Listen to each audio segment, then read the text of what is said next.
captors go out. Nice. Where's Cam?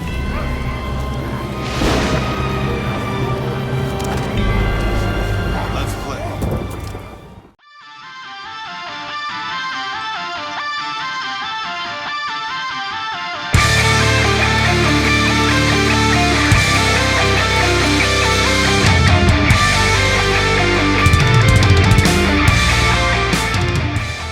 So we are talking about the movie Dudes and Dragons. Don't worry too much about the title, I will come on to that one. So this one is directed by McLean Nelson, who actually stars in the movie as well, along with Stephen Shimek. Now, the crew behind this, and some of the cast as well, have been seen before on the Arrowstorm entertainment films, which basically specialise in kind of like crowd-funded fantasy films. They'd be behind that Mythica series, Orc Wars, things like that. Although I don't think this film is actually anything to do with Arrowstorm, but it's basically a fantasy film, as you probably guessed by the title. It was originally called Dragon Warriors, although it was changed the name when it was picked up for distribution by the company that is obviously distributing it. Now, the title, when I first saw this, I thought it was just basically going to be like some kind of spoof, which it is, but not quite the way I thought. But basically, I thought it was going to be some kind of like LARP thing where you have, like, you know, stoners go into a world where there's real Dungeons and Dragons, purely based on the kind of the title and my sort of thoughts about what that may be. It's not like that. It is actually more or less a straight fantasy film, but it kind of touches on the kind of the spoofy parody side at times as well. So it is properly set in a fantasy world with proper fantasy archetypes and things like that. I have to say, I think the decision to call it Dudes and Dragons is probably a bit of a mistake, but there you go. Anyway, but like I said, it's a kind of fully formed story. Now, I was kind of toing and froing whether to really class this as a fantasy film or a comedy, but I'm going to go as a fantasy film, but with comedic elements. And there are certain scenes here that are of pure spoof, pure parody, but it does have a kind of a proper narrative, a proper adventure, and somewhat kind of like fleshed out characters. One of the main things with this film is, I would say right from the get-go, is give this film a chance, because I'll be honest with you, and until like hit about the 20-minute mark, I was thinking, oh man, this film is hard to watch. It's very cheap looking, but once it hits that 20-minute mark, I would say it picks up, and there's quite a good joke that parodies Star Wars, as it does a lot in this film. So let me just tell you a little bit about the plot first of all. Basically, it focuses on this kind of fantasy land. This evil sorcerer, played by James Masters, has basically he wants to kind of like destroy love in its entirety. And he's basically got this dragon that literally attacks anyone that kind of only shows any love towards someone else, basically. And it's up to a kind of a band of heroes to try and rescue a princess and defeat the evil sorcerer, and that's pretty much your movie.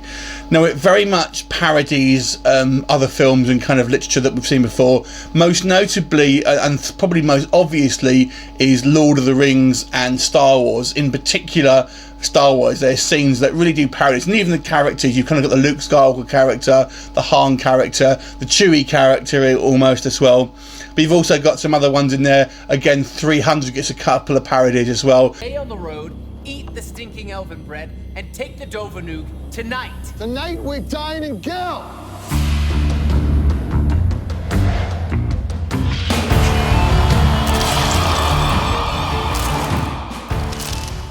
So I really enjoyed these kind of like parody moments in it, and I have to say also, I think the humour is somewhat deceptively more advanced than you may originally think. And if you're a fan of fantasy sort of film genre or role-playing games and things like that, then you'll like some of the kind of the humour here. One of the things I particularly enjoyed is one of the characters really questioning why things in illogical ways, like, why do you need a dragon's claw to heal this wound? Why do we have to be back by the sunrise in a certain period of time, what difference does it make, and things like that. So questioning these kind of fantasy sort of like tropes that we sort of see, and it was quite funny. That's not to say all the jokes hit, because they don't. So we'll start off with the kind of the negatives of this one. The one big one for me, which I did find the negative, this film is way too long. It's around 2 hours, and it doesn't need to be. This film needs to be trimmed, in my opinion, to about 90 minutes, because it drags some points, and this film doesn't need to be as long as that film. There's no Lord of the Rings in regards to its scale here, so I don't know why the decision is made to make this film as long as it is, but it simply doesn't. It needs to be punched up a little bit more and have a bit more of a flowing narrative, to be honest with you. And also some of the jokes, I feel, do fall flat. There's a character here called Sam, obviously. This is where it's kind of going into the more of the Lord of the Rings kind of like gags here. I felt his character fell flat, to be quite honest with you. He wasn't funny. His character, when we focused on his character, it detracted away from the rest of the cast, all of whom had quite more interesting characters and more kind of funny lines and things like that. And we have to talk about the kind of the visual style here. It's all pretty much done on green screen, and it looks like a cheap film.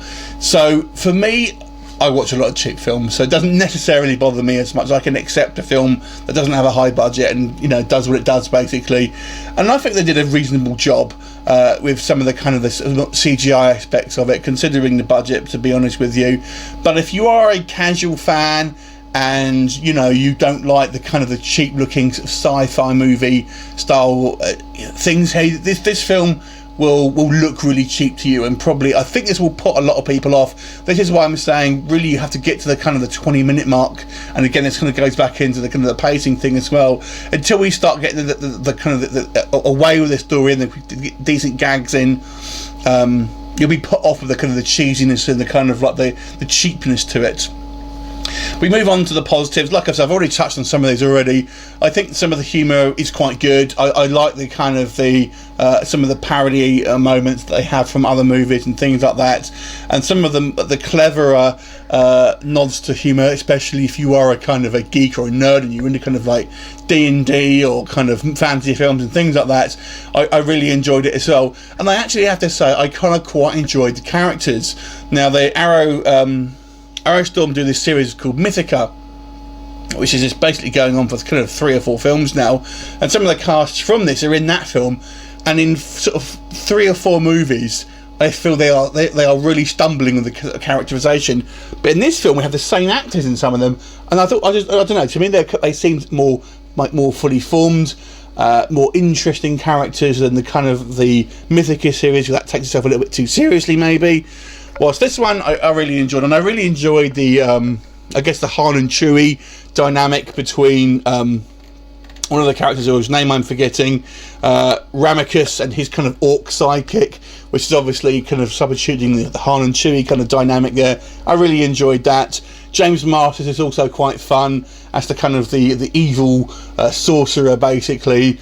You've also got another kind of famous face in that of Luke Perry, but he really is just a cameo. So overall, this is going to be a taste thing more than anything else. I actually quite enjoyed it, but I'm trying to look at it I guess more sort of critically about maybe what more general audiences, I would say. If you can kind of get past some of these kind of like the cheapness of it, I would say you'll get a kick of this film. But overall, I would say I would give this movie a 5.5 because it does look cheap and some people won't be able to get over it. But the real issue for me, I should say, is the length of this film. It really does. It's too long. It needs to be cut by about 20 to 30 minutes basically. So 5.5 for me. Have you seen it? What did you think of it? Leave a comment and I'll look forward to seeing you next time. Bye for now.